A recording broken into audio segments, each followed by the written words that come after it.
Magandang tanghali po sa inyong lahat. Ako po si Abdul Rahim Cruz, ang presidente po ng Philippine Islamic Propagator.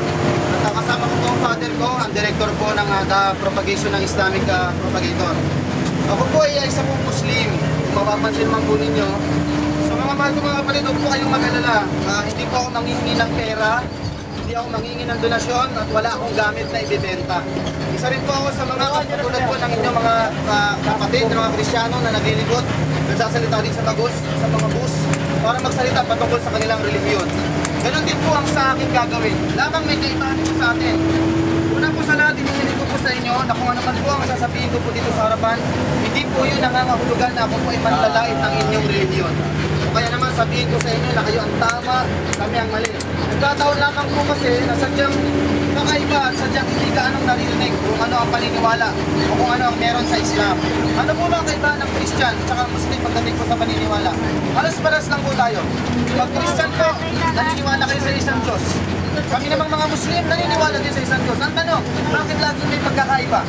Ang mga Kristiyano, nakagaya po ninyo, nangilan po sa inyo, naniniwala sa isang Diyos, pero sinasamba ninyo si Jesus. Ang iba naman ang dadasal sa harapan ng ribulto, at ang iba naman ay naniniwala sa kung sino pa mong Diyos. Kami mga Muslim, ang pinaniniwala po namin ang Allah subhanahu wa ta'ala. Bakit po Allah? Meron po tayong tatlo Semitic language na pinaniniwalaan po at nakasulat po yan, nakatala po yan sa kasaysayan. Una, Hebrew. Si Moises, si Abraham, si Jesus, si David, ang kanilang lingwahe is Hebrew. Ang tawag nila sa kanilang Diyos is Elohim. Si Kristo, nung nabubuhay po siya, ang salita po o lingwahe na kanyang ginamit is Aramaic. Ang tawag po niya sa kanyang Diyos is Eloi. Mapapansin po ninyo nung siya po ay napako sa krus, bago siya mamatay, sabi niya, Eloi, Eloi, lama sabachthani. Nang ibig sabihin, Diyos ko, bakit mo ako pinabayaan? Ngayon dumating ang huling propeta Muhammad sa kanyang kapayapaan, ang kanyang lingwahe sa Arab. Ang tawag niya sa kanyang Diyos is Allah. Ang Elohim, ang Eloi, ang Allah, pare-parehas lang po yun. Nagkaiba-iba lang ng lingwahe. Ano ang katangian ng Allah? Kaparehas po ba ng Diyos na inyong sinasamba? Ng ribulto kay Jesus o batong persona? Ang sabi po ng Allah sa Quran, Qul huwal Allahu ahad, Allahu samad, lam yalid walam yulad, walam yakul lahu kufuwan ahad. Sa Tagalog, ang Allah ay nag-iisa. Siya ay ganap, sandigan natin lahat. Hindi pinanganak at hindi nagkaanak. Ang Allah walang katulad. Tama. Nabanggit ko ang patungkol sa Allah at patungkol kay Jesus. Hindi po porkit sinabi ko na hindi namin Diyos si Jesus, eh sinabi ko naman sa inyong magalit kayo sa Kanya. Hindi po. Sa katotohanan, hindi ka pwedeng tawagin Muslim kung ang isa sa mga propeta ay tinagdan mo sila. Ang kaibahan lang po natin, si Jesus tinawag namin sa original niyang name o pangalan.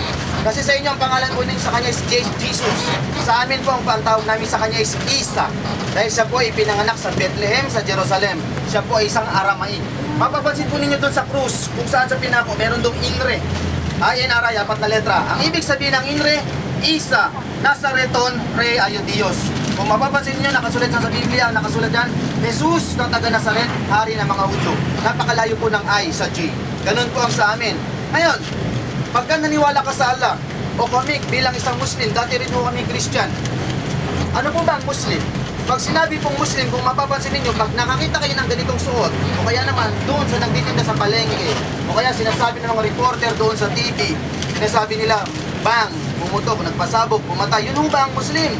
Ang sabi ng Allah, ang lahi ni Adan, magkakasala. Ang sabi ng Allah, sambahin natin siya, ang gawang mabuti sa kanya, ang gawang masama kay Satanas. Kung sa mga Christian o mga Muslim na sinasabi, may pumapatay, may mga namupugot ng ulo, pare-pares lang po yan, ganyan din po sa Christian. Kung may namupugot ng ulo sa Muslim, sa Christian, meron din po. May chap-chap. May nagtitinda na siya po sa mga Muslim, sa Christian parehas. Dahil bakit? Tao lang po tayo pare-parehas. Pag sinabi pang Muslim, hindi po kasi porkit meron ganito, ito, may Muslim na. May paano kung inalisin po ito? Hindi niya na ako mahalatang Muslim. Ang ibig kong sabihin ng salitang Muslim sa pinakamababaw po na salita is nilalang ng Allah subhanahu wa ta'ala. Kagaya po ng araw, ng buwan, ng bituin, ng mga hayop. Mga Muslim po sila. Dahil bakit? Nilalang sila ng Allah subhanahu wa ta'ala.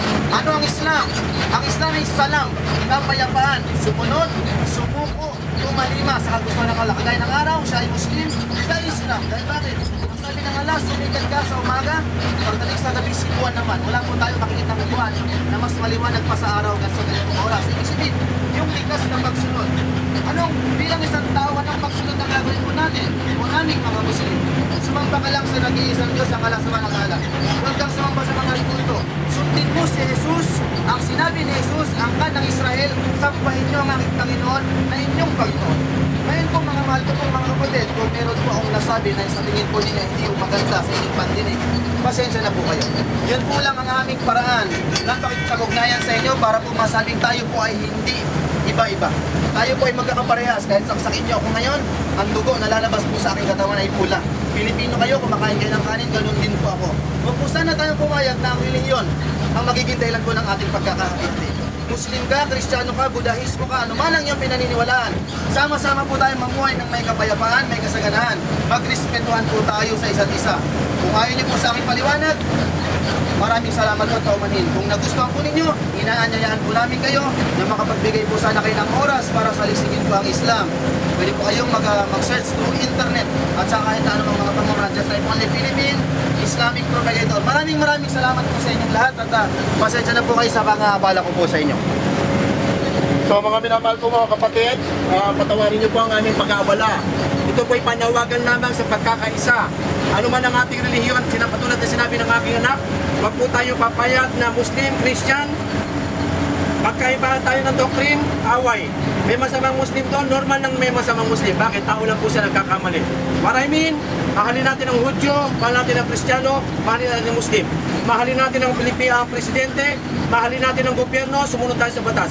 Patawarin niyo po kung ano ang aming pagkakabala at ito po ay panawagan lamang sa pagkakaisa dahil tayo po ay mga tao na lahi na galing kay Adan at Eva.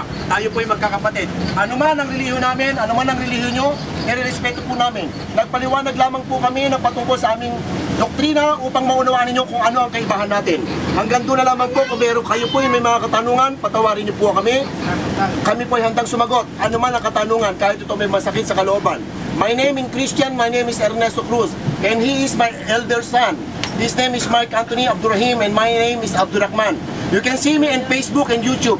Just type Only Philippine Islamic Propagator. Inuulit ko po mga minamahal ko mga kapatid. Kung nakapagsabi man kami ng hindi maganda, patawarin niyo po kami. Bagamat ito ay panawagan lang sa pagkakaisa.